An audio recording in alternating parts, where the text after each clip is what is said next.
They don't always text you, but that doesn't mean they don't feel it. At night, when the world gets quiet, an avoidant can look completely calm on the outside and still be fighting a war inside, because during the day, they can hide behind work, they can hide behind friends. They can hide behind scrolling, tasks, jokes, errands, and pretending they are fine. But night has a strange way of removing every distraction. And that is when the truth starts knocking, the truth that they miss your voice, the truth that they remember the way you cared. The truth that your absence feels louder than your presence ever did. But here is what most people don't understand about avoidance. When they miss someone, their first instinct is not always to reach out. Their first instinct is often to protect themselves from the feeling, because missing you makes them feel exposed, missing you makes them feel dependent, missing you makes them feel like they are losing control. And for someone with avoidant tendencies, emotional need can feel dangerous even when the love is real. So instead of saying, I miss you, they may do something much quieter. They may open your chat and not type anything. They may stare at your name and then put the phone down. They may read old messages, not because they are ready to come back, but because those messages give them a safe version of you, a version of you that cannot ask questions, a version of you that cannot demand honesty, a version of you that cannot look them in the eyes and say, why did you pull away? And that is the painful part. They may miss you deeply, but still fear the closeness that comes with admitting it. At night, they replay the last conversation, not always the way you replay it. You may replay it asking, did I say too much? Did I push them away? Did I care too deeply? But they replay it differently. They remember the moment they became distant. They remember the moment they acted cold. They remember the moment they gave a short reply when you deserved softness. And a part of them knows, they know you were not asking for too much. You were asking for clarity. You were asking for consistency. You were asking for the bare minimum that love should not make you beg for. But avoidants often feel shame when they realize they disappointed someone. And instead of shame pulling them closer, it can push them further away, because reaching out would mean facing what they did. It would mean admitting that their silence hurt you. It would mean admitting that they cared enough to be affected. And that is why sometimes the person who misses you the most can act like they feel nothing at all, not because they are heartless, but because their nervous system learned to survive by disconnecting. They may distract themselves with meaningless things, a video, a song, a late night drive, a random conversation, work they do not even need to finish, anything to avoid sitting alone with the feeling of you. But then something small happens. A place reminds them of you. A phrase reminds them of you. A song plays that takes them right back to a moment they pretend it did not matter. And suddenly the wall cracks. For a few seconds, they feel everything. They feel your absence. They feel the comfort they lost. They feel the safety they pushed away. They feel the strange emptiness of having freedom, but no peace, because avoidants often choose distance thinking it will bring relief. And sometimes at first it does. They feel lighter. They feel less pressured. They feel in control again. But later, especially at night, the relief can turn into loneliness. They start realizing that peace is not the same as numbness, and freedom is not the same as connection. They may tell themselves, it's better this way. They may tell themselves, I'm not ready. They may tell themselves they deserve someone better. But underneath all those explanations is often one quiet truth. I miss them, but I don't know how to come back without feeling weak. That is why they may watch you from a distance. They may check if you posted. They may wonder if you look happier. They may notice if you are silent. They may wonder if you have moved on, but they will do it quietly, not always because they want to manipulate you, sometimes because direct emotional honesty feels too vulnerable for them. They want proof that the door is still open without having to knock. They want reassurance without having to ask. They want closeness without the risk of rejection. So they wait for signs, a post, a story, a change in your energy, a small indication that you still care. And if they see you healing, glowing, or becoming less available, something inside them may panic, because now your silence does what your words never could. It shows them that you are no longer standing outside their emotional door, begging to be chosen. And that can shake an avoidant more than any argument, because when you stop chasing, they lose the comfort of knowing you will always be there. At night, they may imagine texting you. They may even write the message, I was thinking about you. I hope you're okay. I miss talking to you. But then fear enters. What if you don't reply? What if you reply coldly? What if you ask what they really want? What if they open the door and then feel trapped again? So they delete it. They convince themselves tomorrow is better. Then tomorrow comes and the same fear returns. This is the cycle: feeling, fear, distance, regret, silence, then feeling again. And if you have loved someone avoidant, you know how confusing this feels, because one day they seem close. The next day they disappear emotionally. One day they make you feel special. The next day they act like connection is a burden, and you start blaming yourself. You start thinking, maybe I was too emotional. Maybe I cared too much. Maybe I should have been more patient. But listen carefully. Loving someone does not mean shrinking your needs until they are comfortable. Understanding their fear does not mean abandoning yourself. Yes, avoidants may miss you. Yes, they may think about you at night. Yes, they may regret how they handled things. But their hidden feelings are not enough. A person can miss you and still not be ready to love you properly. A person can care about you and still avoid accountability. A person can think about you every night and still fail to show up in the daytime. And that is the truth you must hold on to, because the question is not only do they miss me, the deeper question is, can they meet me with honesty, consistency, and respect? Missing you is emotional. Showing up is maturity, and you deserve both. At night, when they miss you, they may remember your kindness the most, not the big moments, the small ones, the way you checked on them, the way you noticed their mood, the way you forgave things they never fully explained, the way you kept trying to understand them, even when they made you feel alone. And sometimes that memory hurts them, because avoidants often realize the value of warmth after they have created distance from it. They may not say it, they may never admit it, but they know when someone loved them with patience. They know when someone gave them emotional safety. They know when they lost a person who was not trying to control them, but simply wanted to be let in. Still, you cannot build your life around what someone secretly feels. Accurate feelings do not hold you at night. Secret regret does not repair trust. Accurate love does not create a healthy relationship. Only action does. Only communication does. Only emotional responsibility does. So if you're watching this because you miss an avoidant, remember this. Their silence may not mean they forgot you, but your healing cannot depend on their return. You do not need to prove your worth by waiting in pain. You do not need to become colder just to be chosen. You do not need to chase someone who only values you when you are gone. The strongest thing you can do is come back to yourself, leap without checking, heal without performing, grow without announcing it. Let your life become peaceful again, because sometimes the moment you stop trying to decode their silence is the moment you finally hear your own needs clearly, and your needs matter, your heart matters, your peace matters. If they miss you at night, let that be their truth. But how they treat you in the light, that is what you must believe, because love is not proven by quiet longing. Love is proven by courage, the courage to speak, the courage to repair, the courage to stay present when emotions get uncomfortable. And until they have that courage, your job is not to wait. Your job is to become whole again, not bitter, not closed, not desperate. Whoa, because the person meant for you will not make you feel like love is a mystery you have to solve alone. And they will not only miss you in silence, they will meet you with clarity. And when someone truly wants to love you in a healthy way, they do not just think about it at night, they show up when it matters.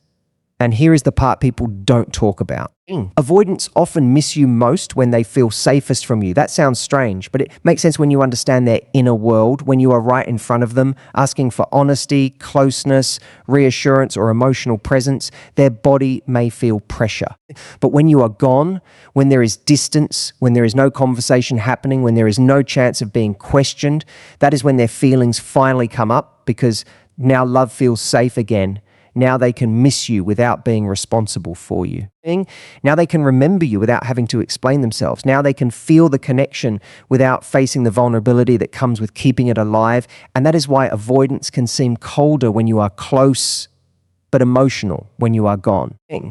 They are not always missing the relationship in a mature way. Sometimes they are missing the version of the relationship that did not require them to grow. They miss your comfort, they miss your attention, they miss the feeling of knowing someone cared enough to keep trying. But the question is not, do they miss me? The question is, are they willing to become safe for me too? Because you were safe for them. You made room for their silence. You tried to understand their distance. You gave them space when they pulled away. You softened your own pain just to avoid overwhelming them. But who made room for you? Who noticed the nights you stayed awake confused? Who cared about the anxiety their distance created inside your chest? Who asked how many times you had to pretend you were okay because you were tired of sounding needy? This is where you have to be honest with yourself. Sometimes you are not missing the person. You are missing the moments when they almost became the person you needed. You are missing the version of them that appeared for a few days, the warm version, the open version, the version that made you think, finally, they are letting me in. And then suddenly they changed. They became distant again. They started answering slowly. They stopped asking questions. They acted like your closeness was too much. And now your mind keeps chasing that earlier version, trying to figure out where it went. But maybe it did not disappear. Maybe it was real, but maybe it was not stable. And real but unstable can still hurt you. Real feelings do not always create real safety. Someone can genuinely care about you and still not have the emotional capacity to love you consistently. Someone can miss you at night and still repeat the same pattern in the morning. Someone can cry over losing you and still not know how to protect you from their fear. So when you imagine them lying awake thinking about you, do not use that image to keep yourself stuck. Use it to understand something deeper. Their silence was not proof that you were nothing. Their distance was not proof that you were unlovable. Their coldness was not proof that you imagined the connection. It may simply mean they were fighting something inside themselves that your love could not fix. And that is a painful truth, because when you love someone, when you want to believe love is enough, you want to believe patience is enough, you want to believe if you just explain it one more time, love them a little better, become a little calmer, give them a little more space, then finally they will feel safe. But you cannot love someone into emotional maturity. You cannot calm a nervous system that does not want to understand itself. You cannot build a home inside a person who keeps running every time the lights turn on. At night, they may remember your face. They may remember the sound of your laugh. They may remember how peaceful it felt when they stopped fighting the connection for a moment. And then just as quickly, they may shut it down. They may tell themselves, no, don't go there. They may pick up their phone and distract themselves. They may act like they are fine, but the body remembers. The mind can lie, but the body remembers who felt like safety. And that is why they can move through the day looking normal, but feel strange when everything becomes quiet, because night does not care about the image they show people. Night does not care about their pride.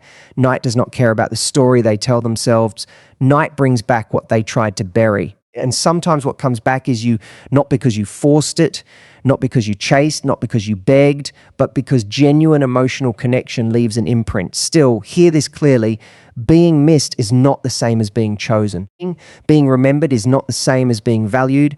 Being watched from a distance is not the same as being loved with courage. You have to stop treating their hidden feelings like evidence that you should wait, because waiting for potential can quietly destroy your peace. You start living inside maybe. Maybe they will text. Maybe they will change. Maybe they will realize. Maybe they are thinking about me.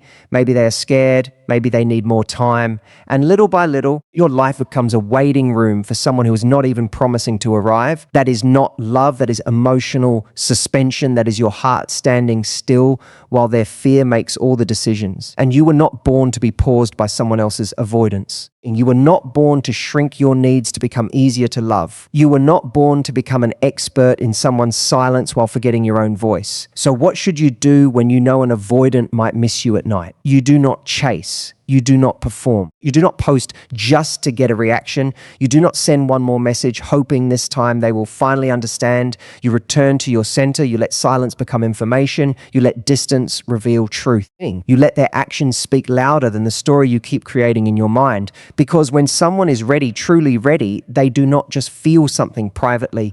They take responsibility publicly. They communicate. They repair. They stop making you feel guilty for needing consistency. They stop using space as a weapon. They stop confusing peace with emotional absence. And they begin to understand that love requires presence, not perfection. Presence, not constant talking. Presence, not dramatic promises. Presence, a person who is growing will not make you chase basic emotional safety. They may need space, but they will not disappear without care. They may feel overwhelmed, but they will not punish you for having feelings. They may need time, but they will not leave you bleeding in confusion and call it independence. This is the difference between an avoidant who misses you and an avoidant who is healing. One hides behind silence, the other learns to speak. One misses you when you are gone. The other learns how to stay when you are there. One wants the comfort of your love without the responsibility of showing up. The other begins to understand that love cannot survive on distance alone. And maybe that is what you needed to hear. Because you may be sitting there wondering, are they thinking about me? Maybe they are, but are they becoming healthier? Are they becoming honest? Are they becoming capable? Are they becoming someone who can hold your heart with care? That matters more, because your life cannot be built around someone's midnight emotions. You need daylight behavior. You need consistency when things are hard. You need someone who can say, I got scared, but I'm here. You need someone who can say, I pulled away, but I want to understand why. You need someone who can say, I hurt you and I don't want to keep doing that. Not someone who misses you in silence, then acts untouched when the sun comes up. And if they ever come back, do not only listen to the words, watch the pattern. Anyone can return when loneliness gets loud. Anyone can send a message when the night becomes heavy. Anyone can miss the person who made them feel loved. But return is not the same as repair. A message is not the same as maturity. I miss you is not the same as I am ready to show up differently. So if they come back, do not punish them. Do not become cruel. Do not play games. But do not abandon yourself either. You can be kind and still have standards. You can forgive and still require change. You can understand their fear and still refuse to be hurt by it again.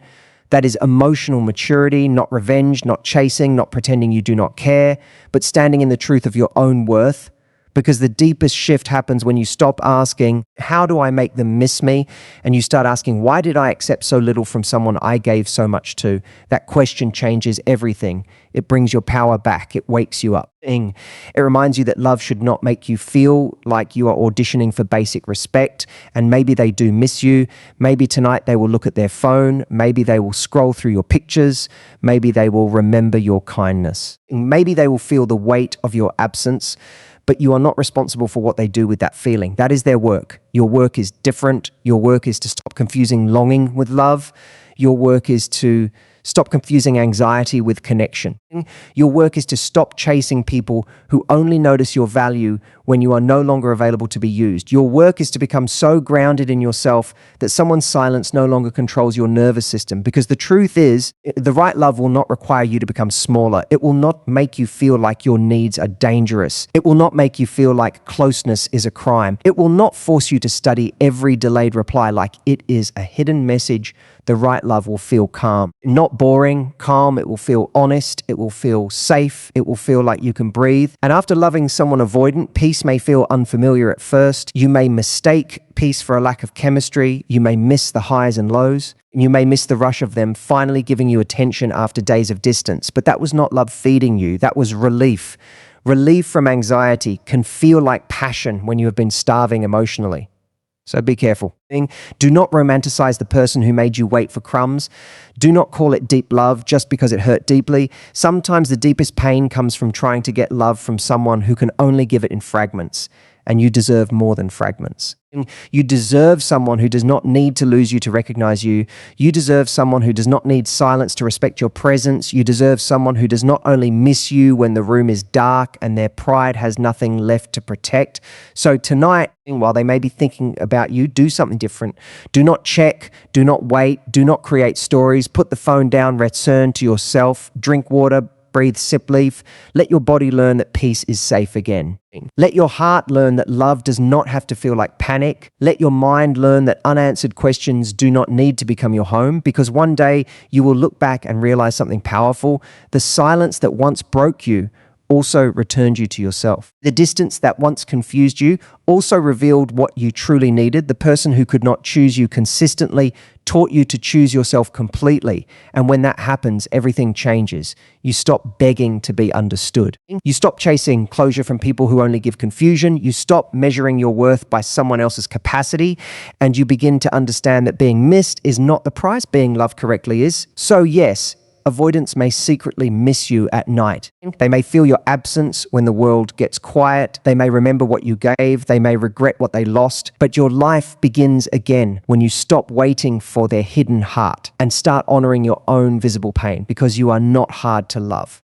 You were just trying to be loved by someone who was afraid of being reached. And now your healing begins when you stop reaching for them and finally come back home to yourself.